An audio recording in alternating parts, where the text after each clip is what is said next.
Hello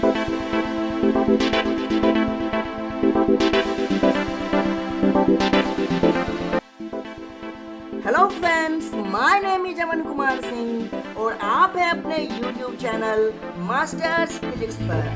friends, आज हम लोग क्लास 11th का यूनिट्स एंड मेजरमेंट चैप्टर में नेक्स्ट पार्ट लेकर के आए हैं, लेक्चर 2, जिसमें आज हम लोग स्टडी करेंगे सिस्टम ऑफ यूनिट्स के बारे में और डायमेंशन को बड़े ही डिटेल्स में जानेंगे। तो चलिए स्टार्ट करते हैं। आज का जो फर्स्ट टॉपिक है वो है सिस्टम ऑफ यूनिट्स। तो सिस्टम ऑफ यूनिट्स को सबसे पहले हम लोग डिफाइन करेंगे कि सिस्टम ऑफ यूनिट्स किसको कहते हैं। तो a set of fundamental and derived units of physical quantities in a system of measurement is known as system of unit. Okay, 4 system of unit है जिसमें हम लोग फंडामेंटल क्वांटिटी को और डिराइव्ड क्वांटिटी को, है ना, यूनिट्स में रिप्रेजेंट करते हैं। और सबसे पहला सिस्टम ऑफ यूनिट जो आता है वो आता है सीजीएस सिस्टम। कौन सा आता है? सीजीएस सिस्टम, यानी centimetre gram second system. Centimetre gram second system. तो लेंथ को इसमें सेंटीमीटर से रिप्रेजेंट करते हैं, मास को इसमें ग्राम से रिप्रेजेंट करते हैं और टाइम को इसमें सेकेंड से रिप्रेजेंट करते हैं। नेक्स्ट सिस्टम है एफपीएस सिस्टम, या इसको ब्रिटिश सिस्टम भी बोलते हैं। एफपीएस यानी foot pound second system. Foot में लेंथ को हम लोग रिप्रेजेंट करते हैं फुट से, यानी एफटी। मास को रिप्रेजेंट करते हैं पाउंड से, यानी एलबी। और टाइम को रिप्रेजेंट करते हैं सेकेंड, यानी एसईसी से। ओके, नेक्स्ट सिस्टम है हमारा एमकेएस सिस्टम।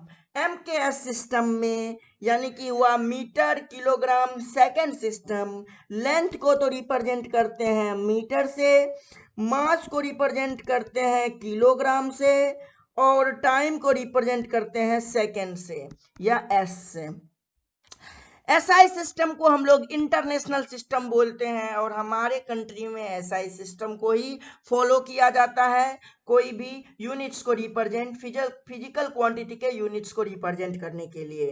तो लेंथ को हम लोग यहाँ पे मीटर से डिनोट करते हैं, मास को हम लोग किलोग्राम से डिनोट करते हैं और टाइम को हम लोग सेकेंड यानी एस से डिनोट करते हैं। ये चारों सिस्टम में एसआई सिस्टम काफी ज्यादा इंपॉर्टेंट है, इसको याद करके रखना है। जैसे एज फॉर एग्जांपल मैं आपको बता दूं कि फोर्स का एसआई सिस्टम जो है वो उस कंडीशन में, एसआई सिस्टम में फोर्स का जो यूनिट होता है वो होता है न्यूटन। वो क्या होता है? न्यूटन। और फोर्स का सीजीएस सिस्टम में जो यूनिट होता है वो होता है डाइन। वो क्या होता है? डाइन। और आपको याद रखना है कि 1 न्यूटन जो होता है वो 10⁵ डाइन के बराबर होता है। ये आपको कन्वर्जन याद रखना है। उसके बाद अगर मैं एनर्जी की बात करूं, किसकी बात करूं? एनर्जी की। तो एनर्जी का एसआई सिस्टम में यूनिट होता है जूल। क्या होता है? जूल। और सीजीएस सिस्टम में जो यूनिट होता है वो होता है अर्ग, है ना। और आपको ध्यान रखना क्या है कि 1 जूल जो होगा वो 10⁷ अर्ग के बराबर होगा। ये अपने को कन्वर्जन में ये दोनों का बहुत जरूरत पड़ता है, इसलिए आपको याद रखना है। चलिए बढ़ते हैं नेक्स्ट टॉपिक की तरफ। नेक्स्ट टॉपिक में आपको हमने फंडामेंटल क्वांटिटीज बताए और उनके फंडामेंटल यूनिट्स बताए। जो 7 बेसिक्स फंडामेंटल यूनिट्स हैं उनके डेफिनेशन हैं। जो 7 बेसिक फंडामेंटल यूनिट्स हैं उनके डेफिनेशन हैं। इसको आपको क्या करना है? लर्न करना है, याद करना है। मीटर का डेफिनेशन देख लीजिए, लिखा हुआ है। किलोग्राम का डेफिनेशन, सेकंड का डेफिनेशन।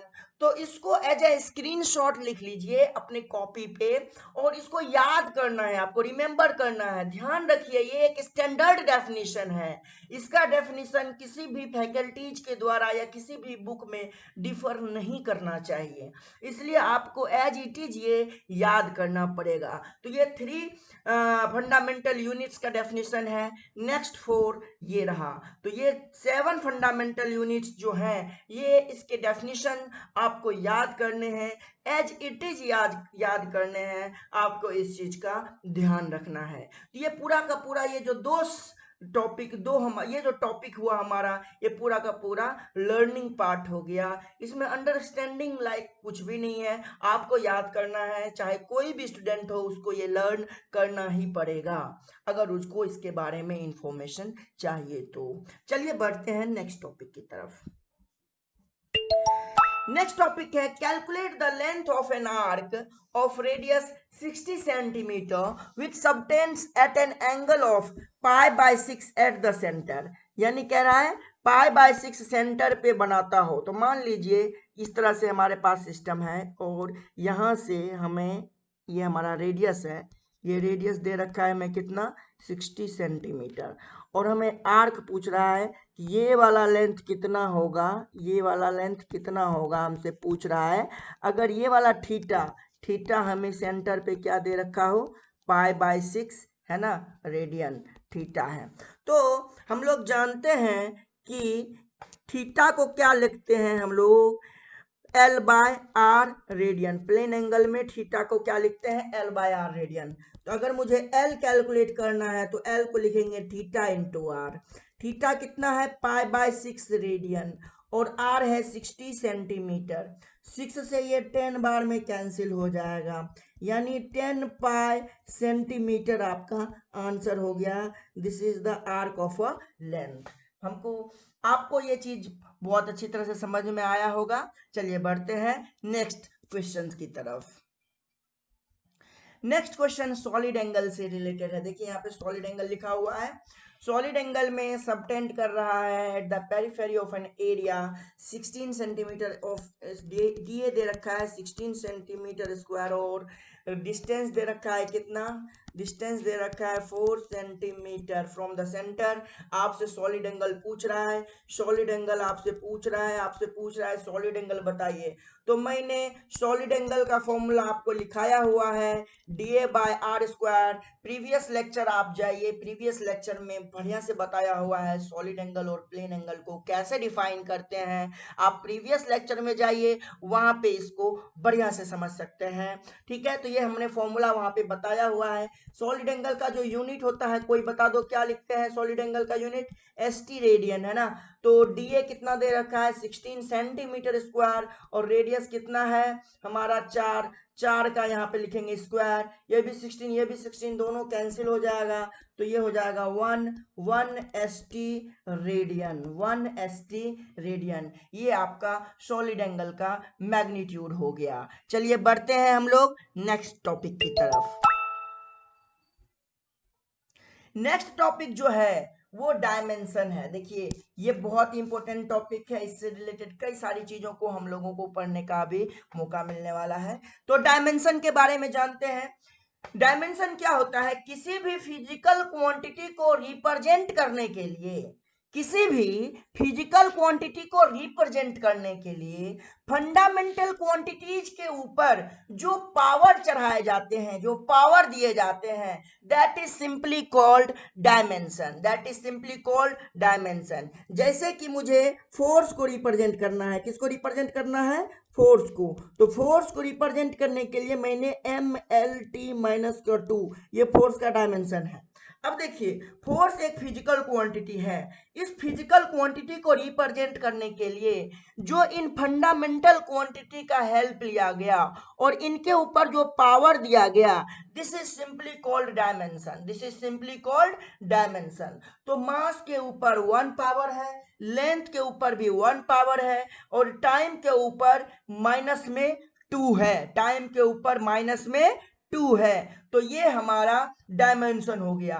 ध्यान रखना है कि डायमेंशन को हमेशा स्क्वायर ब्रैकेट से क्लोज करते हैं, स्क्वायर ब्रैकेट में ही रखते हैं डायमेंशन को, इस बात का आपको बिल्कुल ध्यान रखना है।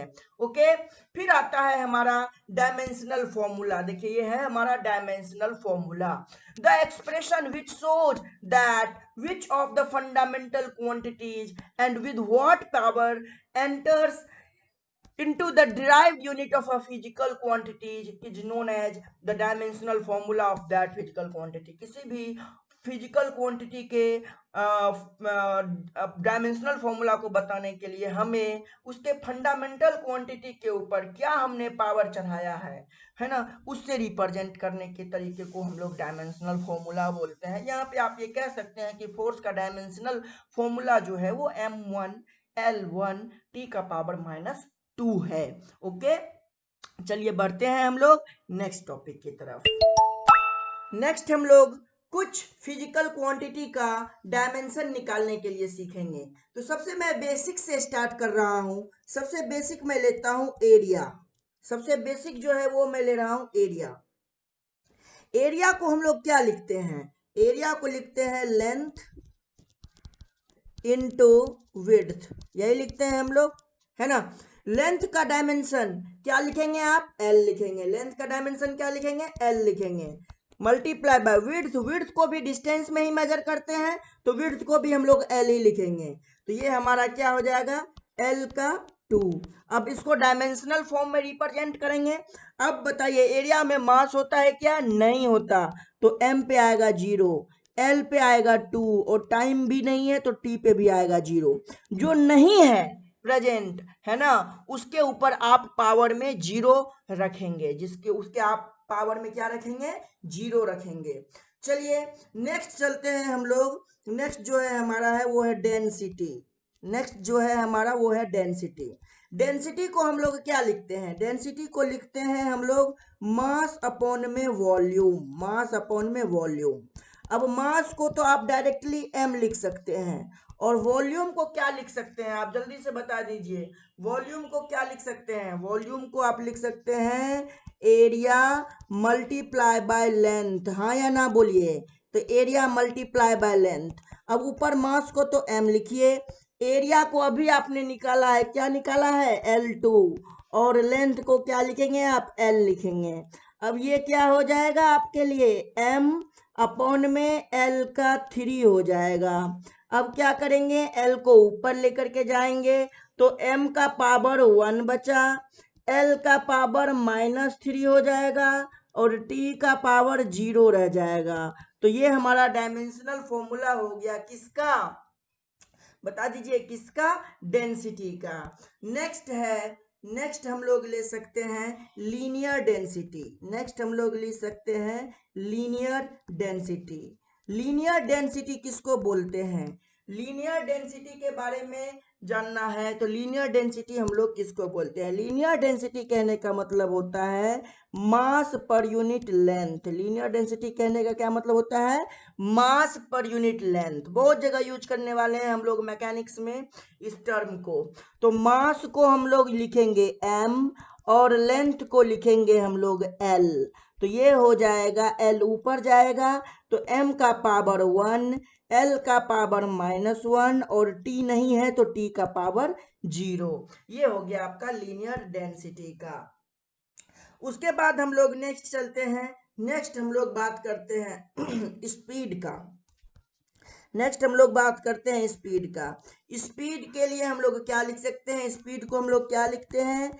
डिस्टेंस अपॉन में टाइम, है ना। आप लोगों ने 9th क्लास में भी पढ़ा होगा डिस्टेंस अपॉन में टाइम। तो डिस्टेंस को आप लोग क्या लिखोगे? एल लिखोगे स्क्वायर ब्रैकेट में और टाइम को क्या लिखोगे? स्क्वायर ब्रैकेट में टी। अब बताइए यहाँ पे m है नहीं तो m का 0 लिख दीजिए, l का 1 है और t का -1 है तो m 0, l का 1, t का पावर -1। ये स्पीड हो गया। इसी तरह आपसे वेलोसिटी पूछेगा तो वेलोसिटी को आप लिखेंगे डिस्प्लेसमेंट अपॉन में टाइम। वहां भी l ही आएगा और t ही आएगा, यानी वो भी हो जाएगा m 0, l का पावर 1 और t का पावर -1। चलिए इसके बाद आगे बढ़ते हैं। नेक्स्ट जो हम लोग फिजिकल क्वांटिटी ले रहे हैं वो ले रहे हैं एक्सेलरेशन। नेक्स्ट जो फिजिकल क्वांटिटी ले रहे हैं वो हम लोग क्या ले रहे हैं?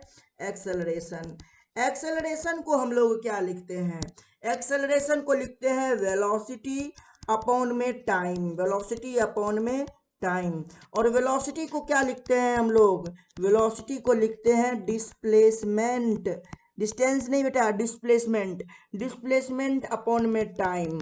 और एक टाइम पहले से है तो मल्टीप्लाई बाय टाइम। अब डिस्प्लेसमेंट का तो एल हो गया है ना, और नीचे टाइम 2 बार हो गया तो टाइम यहाँ भी और टाइम यहाँ भी। अब एम तो है नहीं तो यहाँ लिखेंगे m0, एल का पावर 1 और टी का पावर -2, टी का पावर -2। तो ये एक्सेलरेशन के लिए हो गया।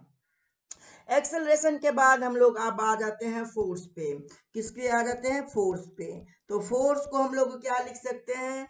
फोर्स को लिख सकते हैं मास इनटू एक्सेलरेशन, है ना, मास इनटू एक्सेलरेशन।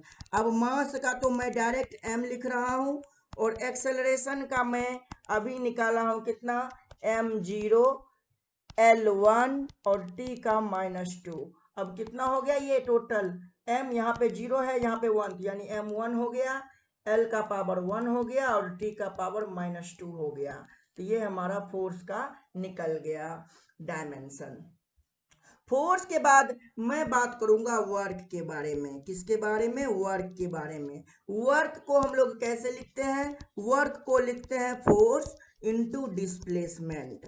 वर्क को क्या लिखते हैं? फोर्स इनटू डिस्प्लेसमेंट, है ना। तो फोर्स को हम लोग क्या लिखेंगे? अभी मैंने निकाला MLT-2, यही निकाला ना। और डिस्प्लेसमेंट को हम लोग क्या लिखेंगे? L लिखेंगे।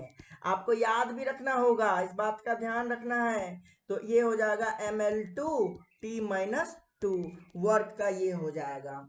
अब अगर मैं बात करूं पावर की, ध्यान रखना, जो वर्क का होता है वही एनर्जी का भी होता है, जो वर्क का होता है वही एनर्जी का भी होता है, इस बात का आपको ध्यान रखना है। नेक्स्ट मैं बात कर रहा हूं पावर की। पावर को क्या लिखते हैं? पावर को लिखते हैं वर्क अपॉन में time, work done per unit time को पावर कहते हैं। तो वर्क को हम लोग क्या लिखे हैं? ML2T-2 और टाइम को यहाँ T, है ना, दोनों को स्क्वायर ब्रैकेट में क्लोज कर देते हैं। तो ये क्या हो जाएगा? T ऊपर जाएगा, ये हो जाएगा ML2T-3 हो जाएगा। T माइनस का क्या हो जाएगा?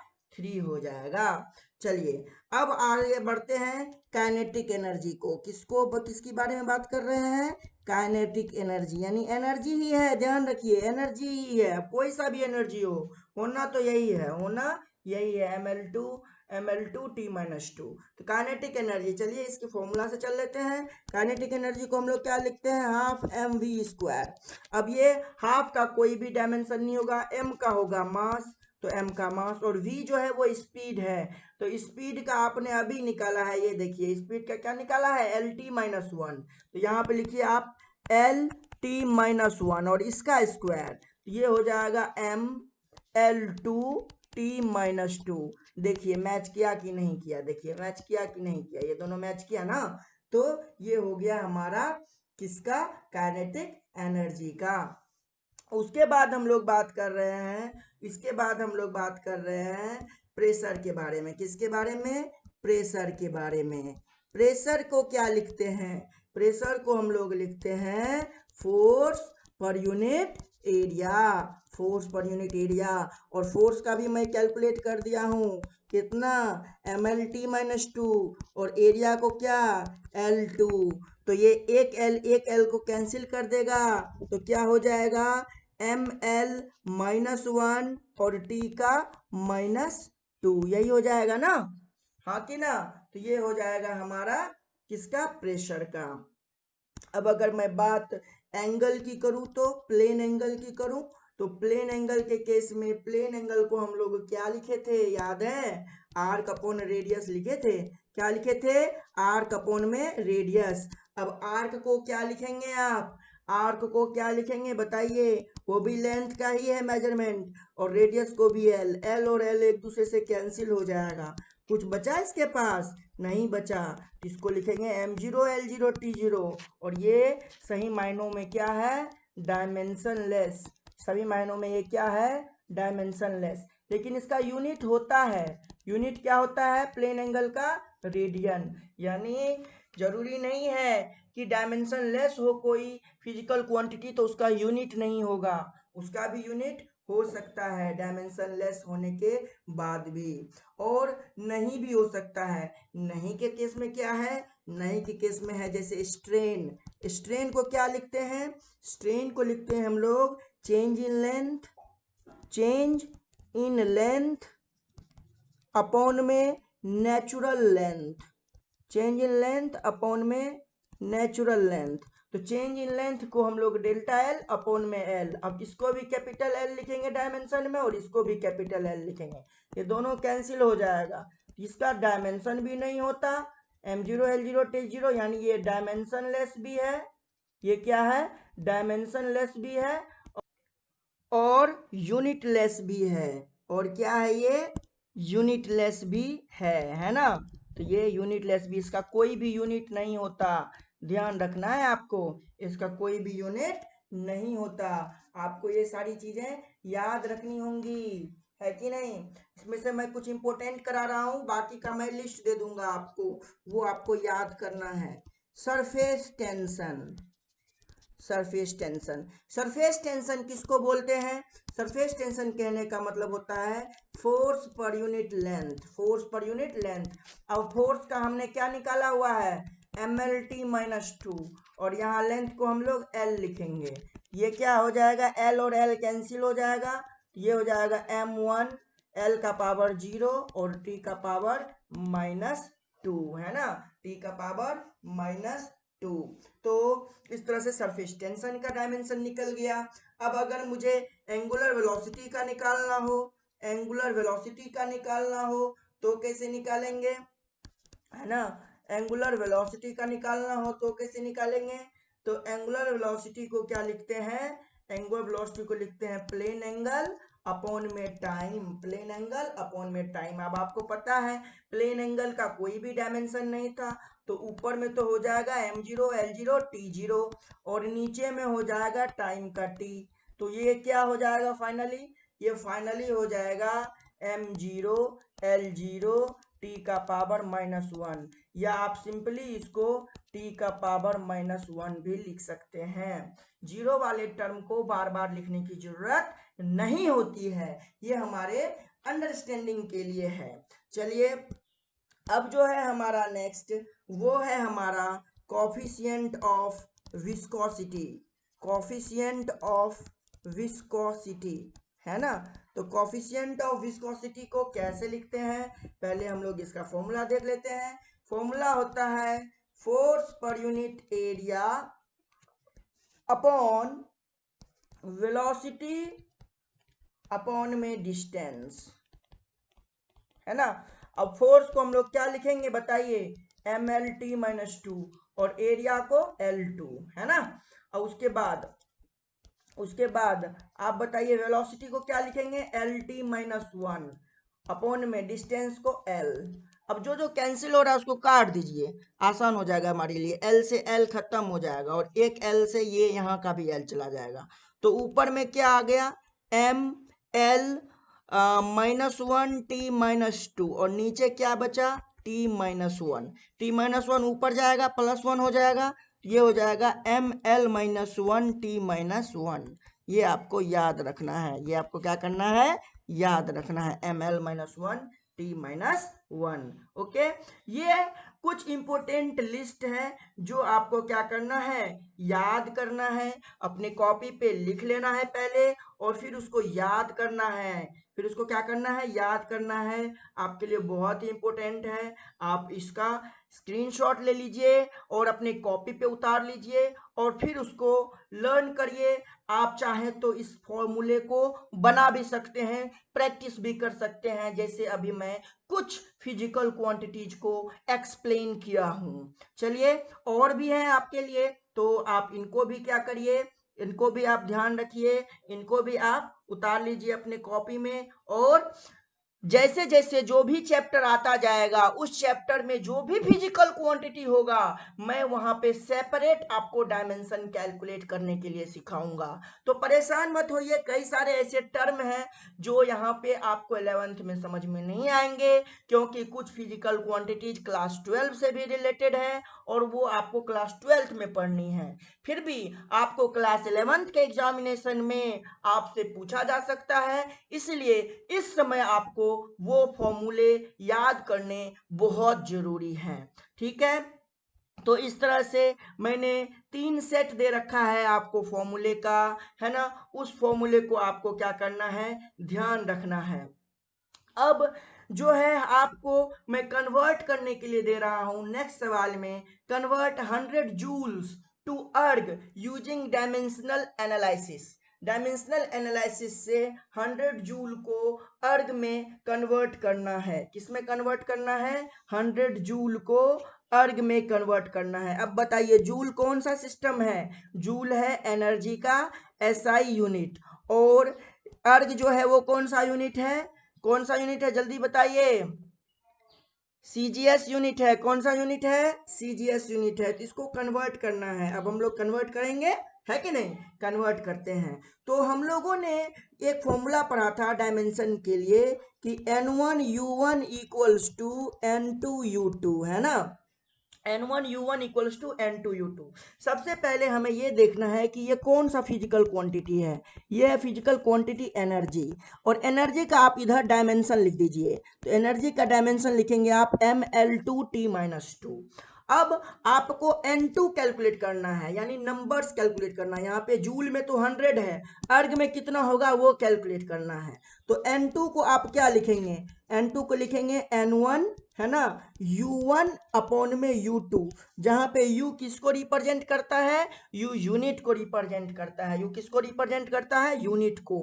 तो यहाँ पे N1 लिखिए। U1 कहने का मतलब जिसमें आपको पहले गिवन है, पहले किसमें गिवन है, जूल में गिवन है, और जूल क्या है, एसआई यूनिट है। अब जूल में मास को क्या लिखते हैं, एसआई यूनिट में मास को क्या लिखते हैं, किलोग्राम। मास पे कितना पावर है, 1, तो किलोग्राम पे ऊपर 1 पावर हो जाएगा। मल्टीप्लाई एल क्या है, लेंथ। लेंथ के लिए क्या यूज करेंगे, मीटर। लेंथ के लिए क्या यूज करेंगे, मीटर। मीटर का क्या हो जाएगा, स्क्वायर, यहाँ पे 2 पावर है।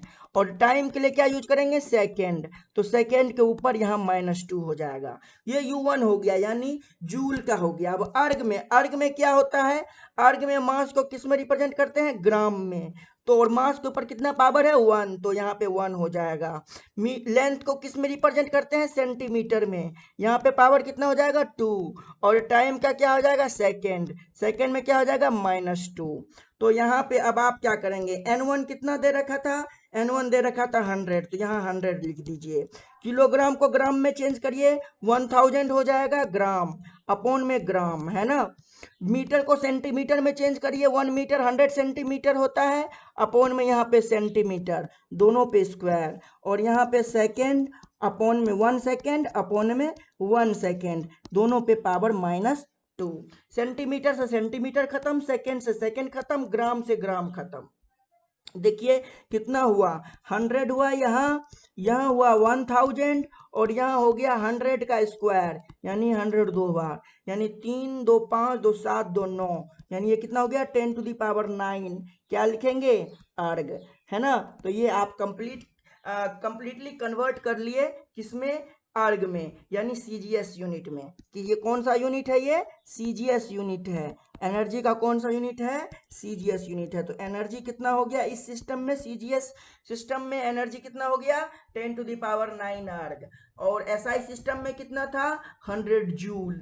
नेक्स्ट प्रॉब्लम है, convert 10 newton to dyne using dimensional analysis. सबसे पहले आप ये समझिए कि न्यूटन क्या है, किसका यूनिट है, न्यूटन है फोर्स का यूनिट। किसका यूनिट है, फोर्स का यूनिट, है ना। अब फोर्स का आपको डायमेंशन लिखना है। फोर्स का डायमेंशन क्या होता है, ML T-2, ML T-2।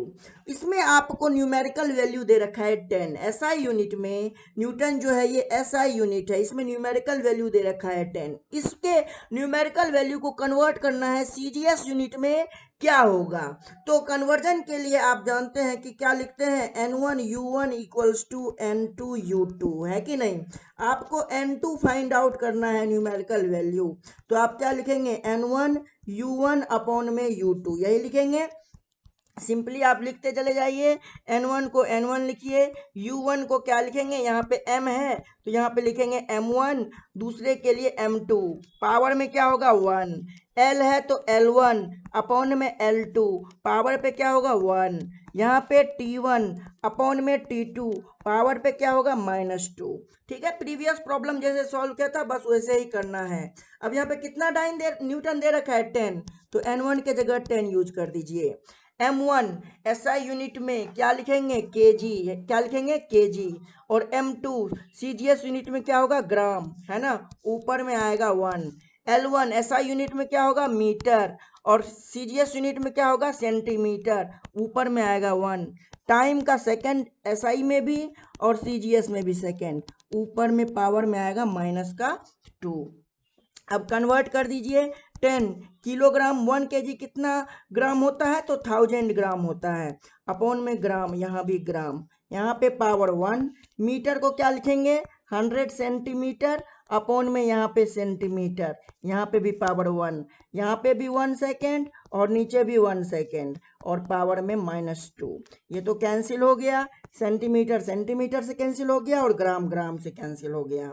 देखिए तो आपको क्या बचा 10 इंटू 1000 इंटू 100 बचा, तो ये कितना हो जाएगा 3 2 5 और 1 6, 10 टू दी पावर 6 डाइन बच गया, है ना। ये क्या बच गया 10 टू दी पावर 6। तो डाइन में, dyne in the form of dyne, ये न्यूमेरिकल वैल्यू जो है वो 10 टू दी पावर 6 आया, है ना। न्यूमेरिकल वैल्यू कितना आया 10 टू दी पावर 6 आया। किस फॉर्म में, जब हम बात करेंगे डाइन के फॉर्म में, यानी सीजीएस यूनिट में हमारा न्यूमेरिकल वैल्यू 10 न्यूटन जो है, जो 10 है वो 10 टू दी पावर 6 में कन्वर्ट हो गया। चलिए आगे बढ़ते हैं। आगे हमारा क्या है, नेक्स्ट प्रॉब्लम है find the units of length mass and time. Length का यूनिट पता करना है, मास का पता करना है और टाइम का पता करना है। If the units of force, velocity and energy respectively are 100 dynes, 10 centimetre per second and 500 erg. देखिए फोर्स का कितना दे रखा है, फोर्स का कितना दे रखा है, फोर्स का दे रखा है 100 डाइन दे रखा है। उसके बाद वेलोसिटी का कितना दे रखा है, वेलोसिटी का कितना दे रखा है 10 सेंटीमीटर पर सेकेंड दे रखा है। और एनर्जी का कितना दे रखा है, एनर्जी का दे रखा है 500 अर्ग दे रखा है। अब ये तीनों का तीनों सीजीएस सिस्टम है, ये तीनों का तीनों सीजीएस सिस्टम में सीजीएस यूनिट है। आपको लेंथ का पता करना है, तो फोर्स का डायमेंशन आप क्या लिखते हैं बता सकते हैं, फोर्स का डायमेंशन MLT-2 लिखते हैं। वेलोसिटी का LT-1 लिखते हैं। और एनर्जी का लिखते हैं ML2T-2। तो यहाँ पे देखिए, यहाँ MLT-2 है, यहाँ ML2T-2 है। अपन क्या करते हैं, एनर्जी में फोर्स को डिवाइड कर देते हैं तो हमें लेंथ के बारे में पता चल जाएगा। तो एनर्जी अपॉन में फोर्स कर देंगे तो हमें क्या मिल जाएगा, लेंथ मिल जाएगा, हाँ या ना, है ना। तो ये क्या हो जाएगा हमारा लेंथ हो जाएगा। अब एनर्जी का कितना मैग्नीट्यूड दे रखा है, एनर्जी का दे रखा है 500 अर्ग। सभी सीजीएस में है इसलिए यूनिट को लेकर कोई टेंशन लेने की जरूरत नहीं है। और फोर्स है 100, तो ये किसके बराबर होगा, लेंथ के बराबर होगा। तो जीरो से डबल जीरो कैंसिल हो जाएगा, तो लेंथ आपका हो जाएगा कितना 5 सेंटीमीटर, यानी सीजीएस में आपका लेंथ निकल गया। अब अपने को कैलकुलेट करना है मास। अब अपने को क्या कैलकुलेट करना है, मास कैलकुलेट करना है। तो मास को कैलकुलेट करने के लिए आप देखिए यहाँ पे आपने L को कैलकुलेट कर लिया है। आपने क्या कैलकुलेट कर लिया है, L कैलकुलेट कर लिया है। तो सबसे पहले आप वेलोसिटी को यूज कर करके टाइम कैलकुलेट कर लीजिए। तो आप यहाँ पे क्या देख रहे हैं, वेलोसिटी को आप क्या लिख सकते हैं, वेलोसिटी को लिख सकते हैं LT-1। अब वेलोसिटी कितना दे रखा है 10 सेंटीमीटर पर सेकेंड, और लेंथ कितना निकाला आपने 5 सेंटीमीटर पर 5 सेंटीमीटर, और T-1 को 1/T कर दीजिए, तो 5 से ये 2 बार में कैंसिल हो जाएगा। तो टाइम हो जाएगा 1/2 सेकेंड, यानी ये हो जाएगा 0.5 सेकेंड, यानी आपका टाइम निकल गया 0.5 सेकेंड। अब टाइम भी आपके पास आ गया, लेंथ भी आपके पास आ गया। अब आप चाहे तो एनर्जी में रख लीजिए, चाहे तो आप फोर्स में रख लीजिए और सॉल्व कर लीजिए। तो चलिए हम लोग फोर्स में रखते हैं। तो फोर्स कितना दे रखा है हमें, 100 डाइन। अब फोर्स को हम लोग क्या लिखते हैं, ML T-2, है ना। ये किसके बराबर हो गया, 100 के बराबर हो गया।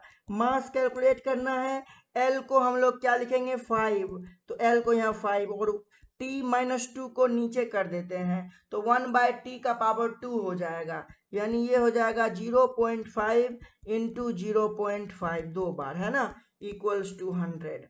अब यहाँ पे क्या करेंगे, पॉइंट को उड़ाएंगे तो 10 आएगा और यहाँ पे भी पॉइंट को उड़ाएंगे तो 10 आएगा। 10 और 10 कैंसिल कर देगा 100 को, और ये 5 को कैंसिल कर देगा। तो m जो हो जाएगा वो बनेगा 5 क्या, ग्राम है। m क्या हो जाएगा, 5 ग्राम। m क्या हो जाएगा, 5 ग्राम। इस तरह से हमने मास, लेंथ और टाइम तीनों को कैलकुलेट कर लिया। ध्यान रखिए 5 ग्राम में मैंने आंसर लिखा है, इसका क्या मतलब हुआ कि हम सीजीएस यूनिट में ही दिया हुआ था और हमने सीजीएस यूनिट में ही क्वेश्चंस को सॉल्व किया। तो चलिए बढ़ते हैं नेक्स्ट प्रॉब्लम की तरफ। नेक्स्ट प्रॉब्लम है कि new system of units so chosen that the unit of mass equals alpha KG, यानी मास के लिए तो नया सिस्टम में अल्फा केजी यूज कर रहा है ना। Unit of length equals beta metre, length के लिए क्या यूज कर रहा है, बीटा मीटर यूज कर रहा है। And unit of time equals gamma second, unit of time क्या यूज कर रहा है, gamma second. How much will 5 joule measure in this new system, 5 joule को मेजर करने में नया सिस्टम में कैसे हम लोग चीज़ों को लिखेंगे। तो आप सिंपली आपको पता है कन्वर्जन करने के लिए न्यू सिस्टम में आप फॉर्मूला लगाते हैं N1U1 इक्वल्स टू N2U2। तो N2 को आप क्या लिखेंगे, N1U1 अपॉन में U2, है ना, N1U1 अपॉन में U2 लिखेंगे। अब ये 5 जूल है, जूल किसका यूनिट है, एनर्जी का। तो यहाँ पे लिख देते हैं हम लोग एनर्जी, और एनर्जी का लिखते हैं डायमेंशन। डायमेंशन क्या हो जाएगा, ML2T-2। तो यहाँ पे N1 कितना है, 5 जूल है। U1 क्या लिखेंगे आप, M1/M2 पावर में 1 है, L में L1/L2 पावर में 2 है, और T1/T2 पावर में -2 है।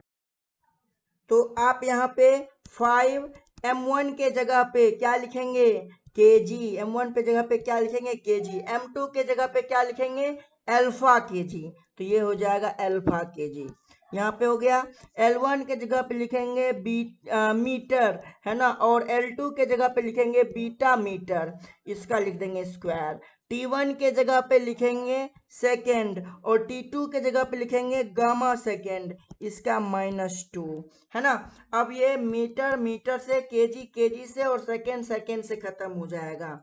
तो यहाँ पे ये हो जाएगा 5 1/अल्फा 1/बीटा स्क्वायर और 1/गामा का -2, यानी 1/गामा का -2, यानी गामा ऊपर चला जाएगा। तो ये हो जाएगा 5 gamma square by alpha beta square. ये आपका नया सिस्टम में आंसर हो गया। तो चलिए बढ़ते हैं नेक्स्ट। तो आज के लिए बस इतना ही, है ना। आज हम लोग यहाँ पर फिनिश करते हैं। आप बने रहिए हमारे YouTube channel Masters physics bye अमन सर के साथ, है ना। और हमारे चैनल के ऊपर जो भी वीडियो अपलोड किए गए हैं, हमने लेक्चर 1 पहले ही अपलोड कर दिया है और ये आपका लेक्चर 2 है। तो लेक्चर 1 और लेक्चर 2 को रिवाइज कर लीजिए, आप एक अच्छे नोट्स बनाइए और अपने बुक्स को भी फॉलो करते रहिए। जो भी डाउट्स है आप कमेंट बॉक्स में कमेंट करते रहिए। जल्द ही हम आपके सामने लेक्चर 3 लेकर के आ रहे हैं, है ना। तो बने रहिए आप हमारे साथ और अपना प्यार देते रहिए। चलिए, thank you so much, thank you everyone.